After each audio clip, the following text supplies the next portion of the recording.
Виннипегский волк. Эрнест Сеттон Томпсон. Глава 1. Первая моя встреча с виннипегским волком произошла во время большой метели 1882 года. В середине марта я выехал из Сен-Поля, надеясь в 24 часа пересечь прерии и добраться до Виннипега. Но царь ветров решил иначе и послал на землю свирепую вьюгу. Час за часом валил снег. Упорно, яростно. Никогда в жизни я не видывал такой метели. Весь мир погрузился в снег. Снег, снег, снег, вертящийся, кусающий, жарящий, порхающий снег.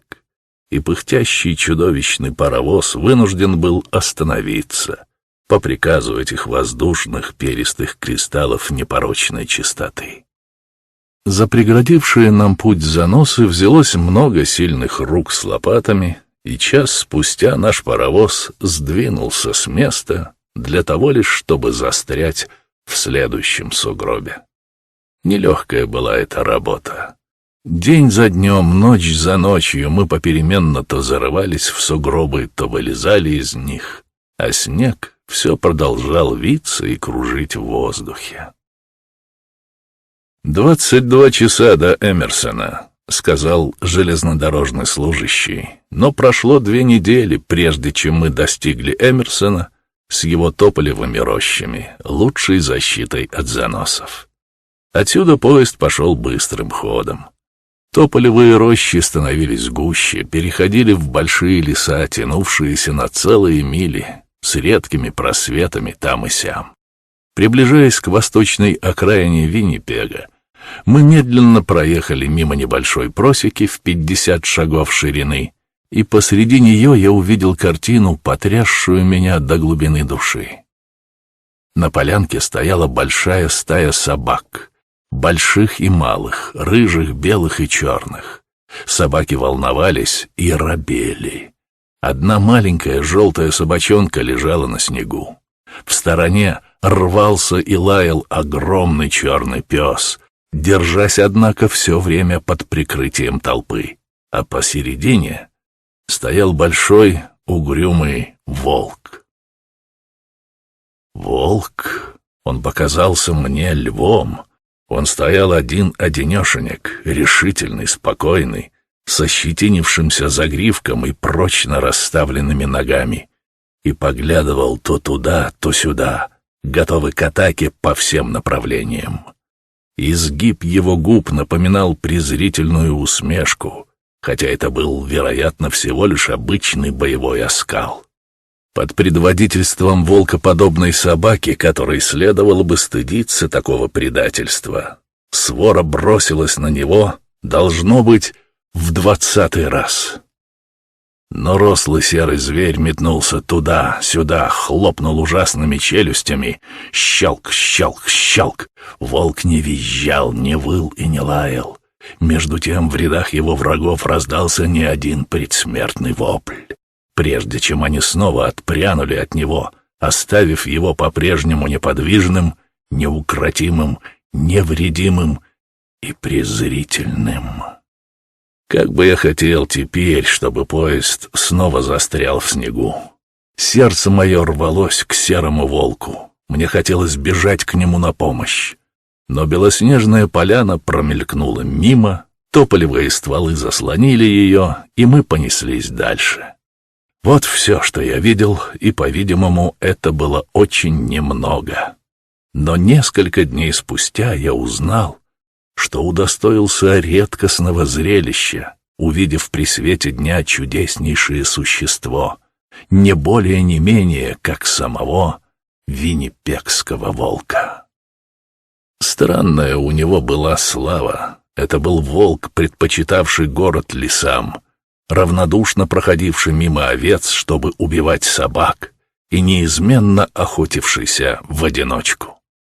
Рассказывая историю колдуна, как звали его некоторые, я говорю о событиях его жизни, словно о чем-то известном местным жителям. Тем не менее, не подлежит сомнению, что многие из горожан и не слыхивали о них. Так, например, богатый лавочник на главной улице имел о нем лишь самое смутное представление до того дня, когда произошла последняя сцена убойни, и большой труп волка был доставлен чучельнику Гайду. Здесь из волка сделали чучело для Чикагской выставки. Глава 2. Как-то раз скрипач Поль де Рош, красивый повеса, бездельник и охотник, рыскал с ружьем по лесистым берегам Красной реки. Было это в июне 1880 года. Увидев вылезшего из береговой ямы серого волка, он на удачу выстрелил и убил его. Послав в разведку собаку, чтобы убедиться, что в логовище не осталось взрослого волка, он вполз туда сам и, к великому своему удивлению и радости, нашел там 8 волчат. 9 премий по $10. Сколько же это составит? Целое состояние, наверное. Он пустил в ход палку и с помощью желтого пса перебил всех малышей, кроме одного. Существует поверье, что убийство последнего в выводке приносит несчастье. Итак, Поль отправился в город со скальпами волчицы и 7 волчат и с одним живым волчонком в придачу. Содержатель трактира, в собственность которого вскоре перешли все заработанные $, приобрел и волчонка. Звереныш вырос на цепи, что не помешало ему обзавестись такими челюстями и грудью, с которыми не мог поспорить ни один из городских псов. Его держали во дворе для забавы посетителей. И эта забава заключалась преимущественно в травле пленника собаками. Несколько раз молодой волк был искусан до полусмерти, но каждый раз побеждал, и с каждым месяцем уменьшалось число собак, желавших потягаться с ним. Жизнь его была очень тяжела. Единственным отрадным проблеском была дружба, возникшая между ним и маленьким Джимом, сыном трактирщика. Джим был своенравный плутишка, себе на уме. Волк полюбился ему тем, что однажды загрыз укусившую его собаку. С тех пор он начал кормить и ласкать его. И волк разрешал ему всякие вольности, которых не позволил бы никому другому. Отец Джима не был образцовым родителем. Обыкновенно он баловал сына, но подчас приходил в ярость и жестоко избивал его из-за пустяков. Ребенок рано понял, что его бьют не за дело, а потому что он подвернулся под сердитую руку. Стоило поэтому укрыться на время в надежном месте, и больше не о чем было тужить. Однажды, спасаясь бегством от отца, он бросился в волчью конуру. Бесцеремонно разбуженный серый приятель повернулся к выходу, оскалил двойной ряд белоснежных зубов и весьма понятно сказал отцу: «Не смей его трогать». Трактирщик готов был пристрелить волка, но побоялся убить сына и предпочел оставить их в покое. А полчаса спустя он уже сам смеялся над происшествием. Отныне маленький Джим бежал к логовищу волка при малейшей опасности, и иногда только тогда и догадывались, что он провинился, когда видели, как он прячется за спину сурового узника.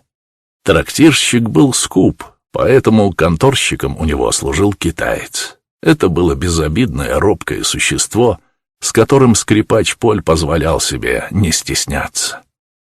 Однажды, застав китайца одного в трактире, Поль, уже подвыпивший, хотел угоститься в кредит.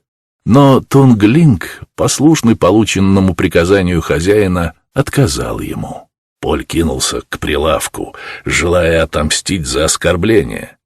Китаец мог бы серьезно пострадать, если бы не подвернулся Джим, ловко подставивший длинную палку под ноги скрипачу.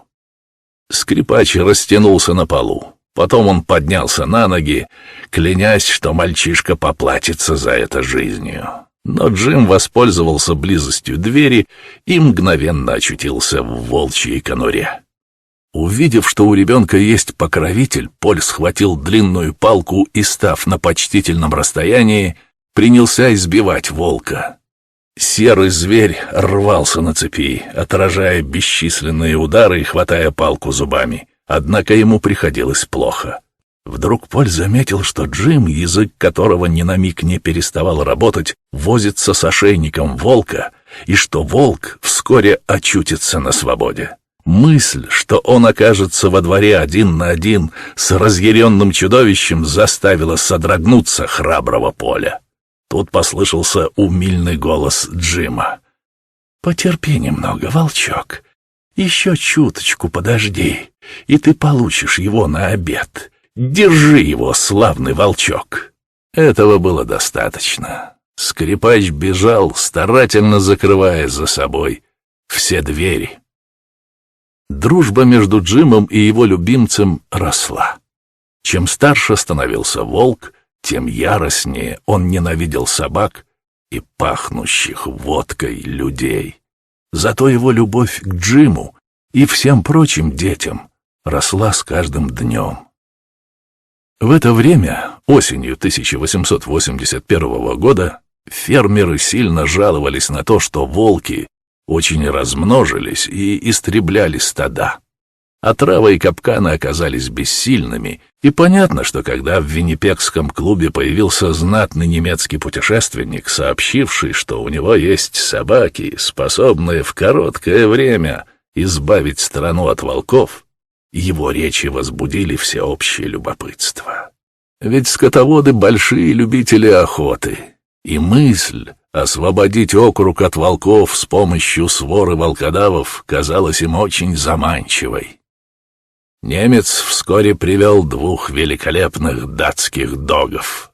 Один был белый, другой палевый, с черными крапинками.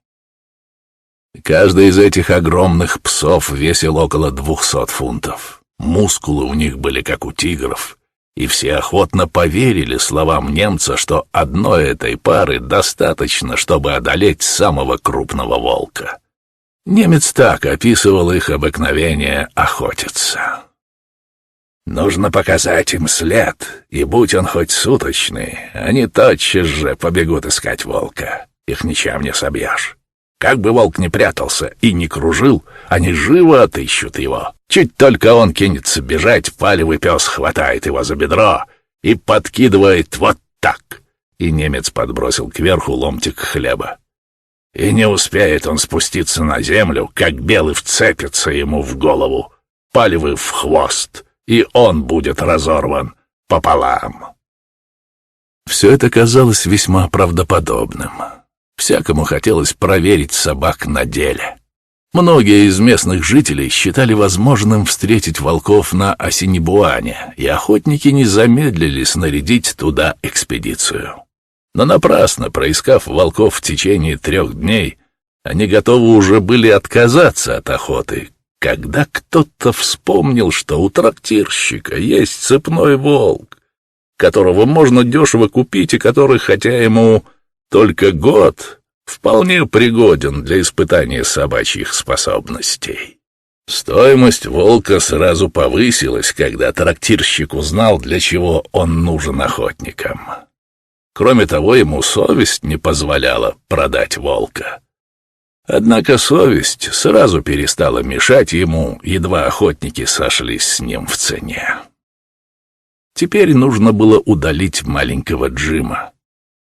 Его отослали к бабушке. Затем волка загнали в ящик, ящик заколотили гвоздями, поставили на фургон и отвезли в открытую прерию. Собак с трудом могли удержать, так они рвались на ловлю, едва почуяв волка. Но несколько сильных мужчин держали их на привязи, пока фургон не был отвезен на полмили дальше. Волка не без труда выгнали из ящика. Сперва он казался оробевшим и угрюмым. Он не пытался кусаться, а только искал, где бы спрятаться. Тревожимый криками и свистом, и поняв, наконец, что находится на свободе, волк пустился крадущейся рысцой к югу. В тот же миг собаки были спущены и с яростным лаем ринулись вслед за ним. Люди с радостными криками поспешили за собаками. С самого начала стало ясно, что волку не сдобровать. Доги были несравненно проворнее его. Белый мог бежать не хуже любой борзой. Немец громко восторгался, видя, как его любимый пес несется по прерии, приближаясь к волку с каждой минутой. Многие предлагали держать пари, что победят собаки, но это было настолько ясно, что пари никто не принимал. Соглашались только ставить на одну собаку против другой. Молодой волк бежал теперь во всю прыть, но скоро белый пес настиг его и подступил к нему вплотную. «Смотрите теперь!» — крикнул немец. «Как этот волк взлетит на воздух!» Минуту спустя волк и собака сошлись на мгновение, но оба тотчас же отпрянули друг от друга. Ни один из них не взлетел на воздух, а белый пес упал на землю с ужасной раной на плече, выведенный из строя, если не убитый. 10 секунд спустя налетел разину в пасть второй пес, палевый. Схватка была так же мимолетна и почти так же непонятна, как и первая. Животные едва соприкоснулись. Серый зверь метнулся в сторону. Палевый пес отшатнулся, показав окровавленный бок. Понукаемый людьми, он снова бросился, но получил вторую рану, окончательно научившую его уму-разуму. В это время подоспел сторож с еще 4 большими собаками. Их спустили на волка, и люди с дубинами и арканами уже спешили вслед, чтобы прикончить его, когда через равнину примчался верхом на пони маленький мальчик. Он соскочил на землю и, протолкавшись сквозь оцепившее волка кольцо, обхватил его шею руками. Он называл его «милым волчком», «дорогим волчишкой». Волк лизал ему лицо и махал хвостом. Затем мальчик обратил к толпе мокрое от слез лицо и сказал: «Ну да лучше не печатать того, что он сказал». Ему было всего 9 лет, но он был очень груб, так как вырос в низкопробном трактире и успешно усвоил все постоянно слышанное там сквернословие. Он ругал их всех и каждого, не исключая и родного отца. Взрослый человек, позволивший себе такие оскорбительные и неприличные выражения, не миновал бы жестокой расправы. Но что делать с ребенком? И в конце концов охотники сделали самое лучшее. Они громко рассмеялись. Не над собой, конечно. Смеяться над собой никто не любит. Нет, все до одного они смеялись над немцем, знаменитые собаки которого спасовали перед молоденьким волком. Тогда Джим засунул грязный, мокрый от слез кулачок в свой мальчишеский карман и, порывшись там среди стеклянных шариков и леденцов, смешанных с табаком, спичками, пистолетными пистонами и другой контрабандой, выудил из всего этого обрывок тонкого шнурка и привязал его на шею волку. Затем, все еще всхлипывая, поскакал домой, уводя волка на шнурке и бросив немецкому дворянину прощальную угрозу: «Я бы за 2 цента натравил его на вас, чтобы вы сдохли». Глава 3. В начале зимы Джим заболел. Волк жалобно выл на дворе, не видя своего дружка, и, наконец, по просьбе больного был допущен в его комнату. И здесь большой дикий пес, ведь волк просто дикий пес, верно дежурил у постели приятеля. Болезнь казалась сперва несерьезной, и все были поражены, когда наступил внезапный поворот к худшему. И за 3 дня до Рождества Джим скончался. Волк оплакивал его искреннее всех. Большой серый зверь откликался жалобным воем на колокольный звон, бредя в сочельник за погребальным шествием. Вскоре он возвратился на задворки трактира но при первой же попытке снова посадить его на цепь, перескочил через забор и был таков. Той же зимой в бревенчатой хижине у реки поселился старый капканщик Рено с хорошенькой девочкой Нинеттой. Он не имел представления о Джиме Гогане и немало удивился, увидев волчьи следы на обоих берегах реки у самого городка. Старик с любопытством и сомнением прислушивался к рассказам служащих гудзоновского общества о поселившемся по соседству волке, который иногда проникает даже в самый город и особенно любит лес, находящийся по соседству с церковью святого Бонифация. В сочельник едва зазвонили колокола, по лесу пронесся одинокий печальный вой, убедивший Рено в правдивости рассказов. Он хорошо знал все волчьи песни: призыв о помощи, любовную песнь, одинокий вой и резкий вызов. Это был одинокий вой. Старик спустился к реке и ответил таким же воем. От дальнего леса отделилась неясная тень и переправилась по льду к тому месту, где сидел на бревне человек, неподвижный, как бревно. Тень приблизилась к нему, обошла его кругом и потянула носом.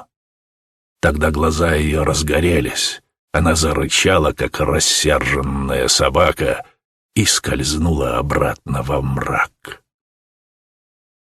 Таким образом, Рено, а вслед за ним и многие из горожан узнали, что по городским улицам бродит огромный серый волк, втрое больше того, что когда-то сидел на цепи у питейного заведения Гогана. Он был грозой для собак, умерщвлял их при каждом удобном случае, и говорили даже, хотя это осталось недоказанным, что он сожрал не одну собаку, загулявшую на окраинах. Вот кто был виннипегский волк, которого я увидел в занесенных снегом лесах. Я хотел ему помочь, воображая, что его дело очень плохо, но то, что я узнал позднее, изменило мое первое впечатление. Не знаю, как окончился виденный мною бой, но знаю, что волка не раз видели с тех пор, а некоторые собаки исчезли бесследно. Итак, ни один волк никогда еще не жил такой странной жизнью. Имея возможность жить в лесах и степях, он предпочел вести полное превратностей существование в городе, каждый день на волосок от смерти, каждый день совершая отважные подвиги. Ненавидя людей и презирая собак, он каждый день разгонял собачьи стаи и убивал попадавшихся ему в одиночку псов. Он пугал пьяниц, избегал людей с ружьями, изучил капканы, изучил и отраву. Как именно, невозможно сказать, но изучил несомненно, так как много раз с презрением проходил мимо отравленных кусков. Не было в Виннипеге ни одной улицы, в которой бы он не побывал.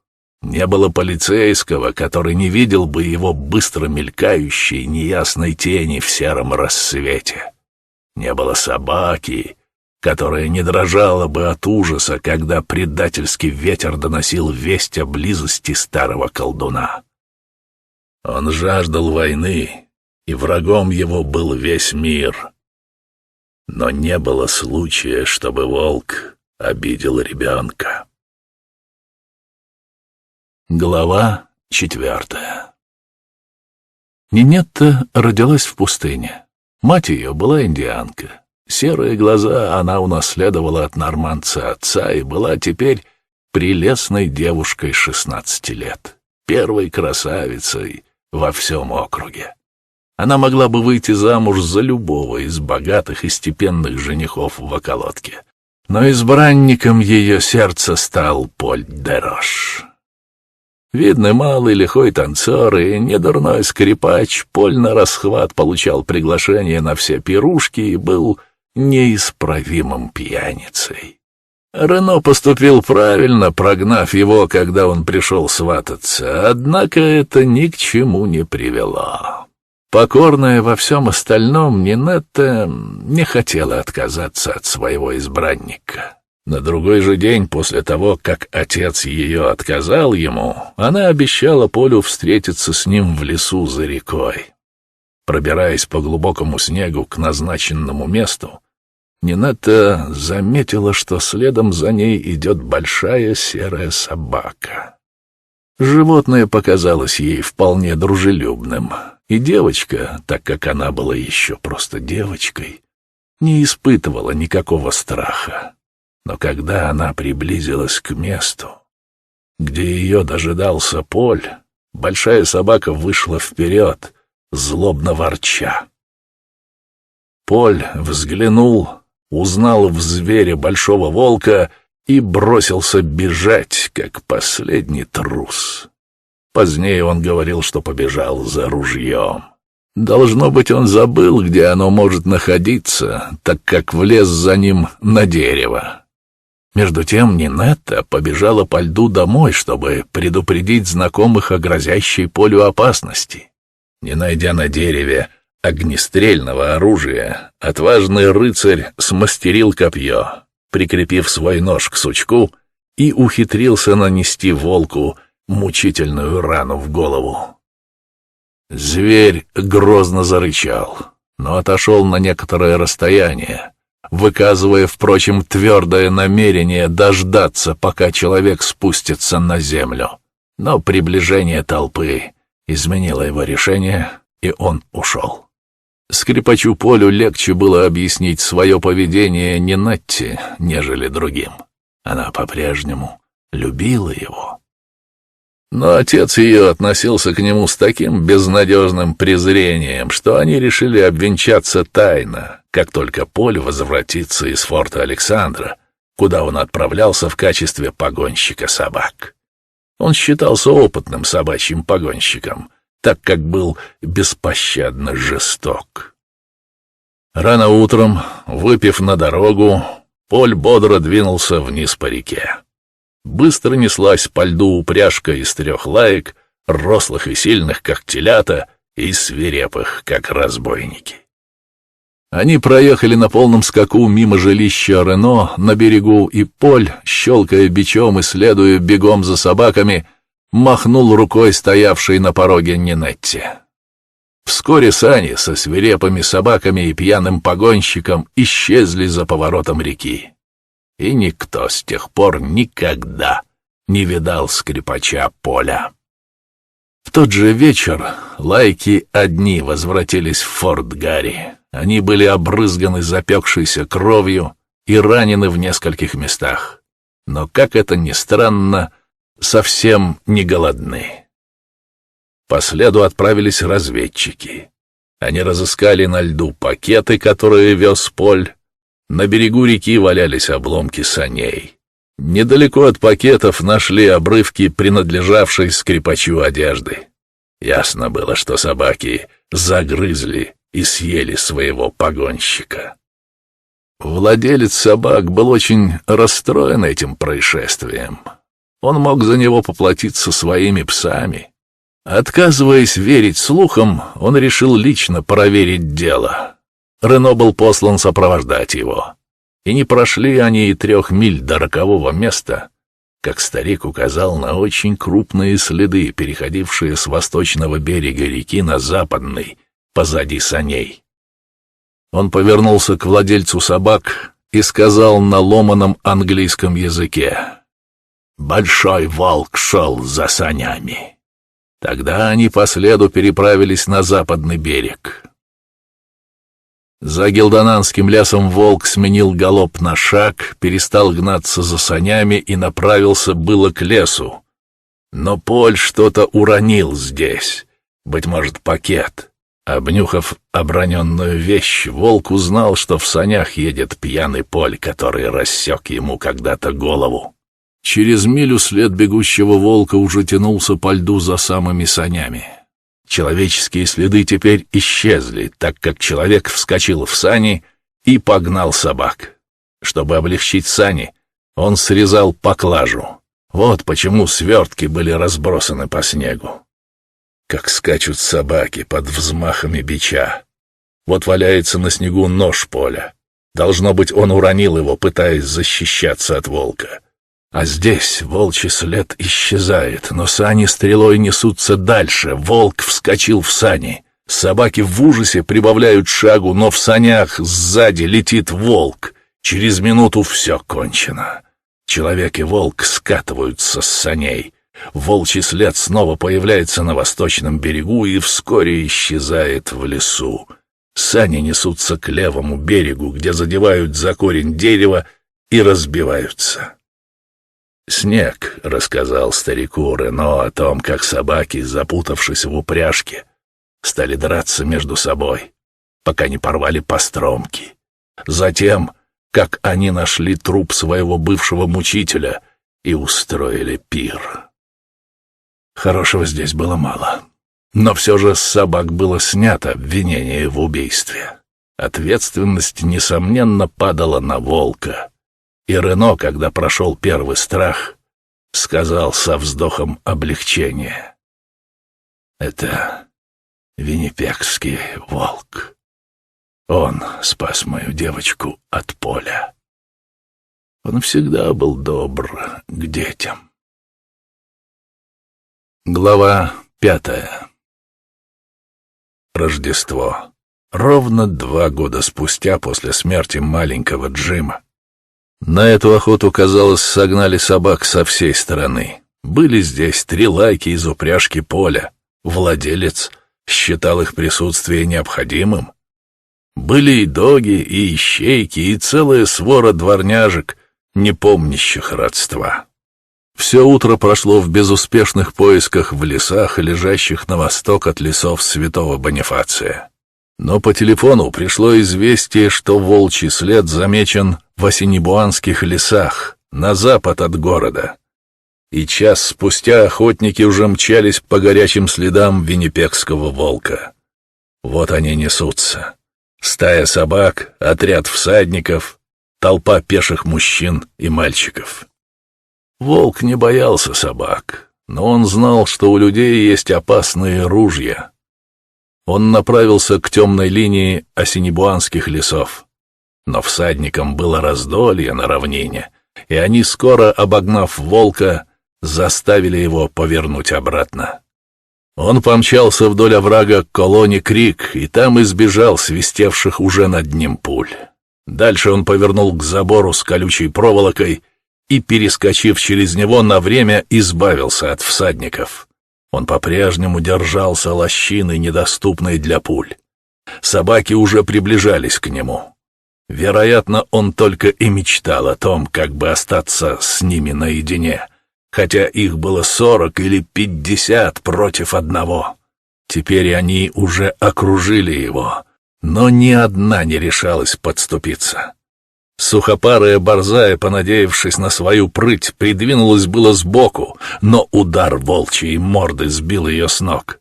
Всадникам пришлось проехать кружным путем, и теперь охота приблизилась к городу. Навстречу выбежало много людей и собак, чтобы принять участие в потехе. Волк повернул к городской бойне, хорошо знакомому ему месту, и стрельба на время прекратилась, так как охотники боялись попасть в собак. Собаки действительно так тесно сомкнулись вокруг волка, что дальше он бежать не мог. Он огляделся, ища прикрытие с тыла для последней схватки, и, увидев деревянный мостик через уличную канаву, спрятался под ним. Тогда люди достали лом и разрушили мостик. Он выскочил наружу, зная, что пришло время умереть, готовый к смерти, но желая достойно постоять за себя напоследок. И здесь, впервые при свете белого дня, люди могли хорошенько разглядеть его. Вот он, загадочный собачий палач, бесплотный голос лесов Святого Бонифация, чудесный виннипегский волк. Глава 6. Наконец, после 3 долгих лет борьбы, он стоял один лицом к лицу против 4 десятков собак, которым помогали вооруженные ружьями люди. Но он встречал врагов не менее отважно, чем в тот день, когда я увидел его впервые в зимних лесах. Тот же презрительный изгиб кривил его губы, впалые бока чуть-чуть вздымались, и желто-зеленые глаза светились прежним блеском. Собаки сомкнулись. Их вели не косматые, малоопытные лайки, а бульдог. Послышался топот многих ног. Тявканье своры на время сменилось с глухим ропотом. Седовато-багровые челюсти волка ощерились. Собаки шарахнулись во все стороны, и снова волк стоял один. Он был готов к нападению, угрюмый и сильный старый бандит. 3 собаки нападали на него, и 3 были отражены. Смелейшие из бойцов валялись уже вокруг. Первым погиб бульдог. Умудренные опытом собаки теперь отступили, оробев, а волк еще не выказывал никаких признаков усталости. После минутного нетерпеливого ожидания он ступил на несколько шагов вперед, увы, предоставив стрелкам долгожданный удобный случай. Грянуло 3 выстрела, и волк, наконец, улегся на покой, свершив свой боевой путь. Кто может заглянуть в душу волка? Кто скажет нам, о чем он думал? Почему он оставался жить возле города, в котором испытывал столько страданий? Ведь кругом тянулись густые леса, и пищи повсюду было вдоволь. Вряд ли он был одержим жаждой мести. Никакое животное не потратит целую жизнь на месть. Это злобное чувство свойственно одному лишь человеку. Животные жаждут покоя. Итак, остается всего одна цепь, которая могла приковать его к городу. И эта цепь есть величайшая в мире власть, могущественнейшая сила на земле — любовь. Волка не стало. С тех пор прошло много лет, и до сего дня сторож церкви святого Бонифация утверждает, что в сочельник едва зазвонят колокола, в ответ несется жуткий и скорбный волчий вой с соседнего лесистого кладбища, где лежит маленький Джим, единственное существо на свете, научившее волка любви.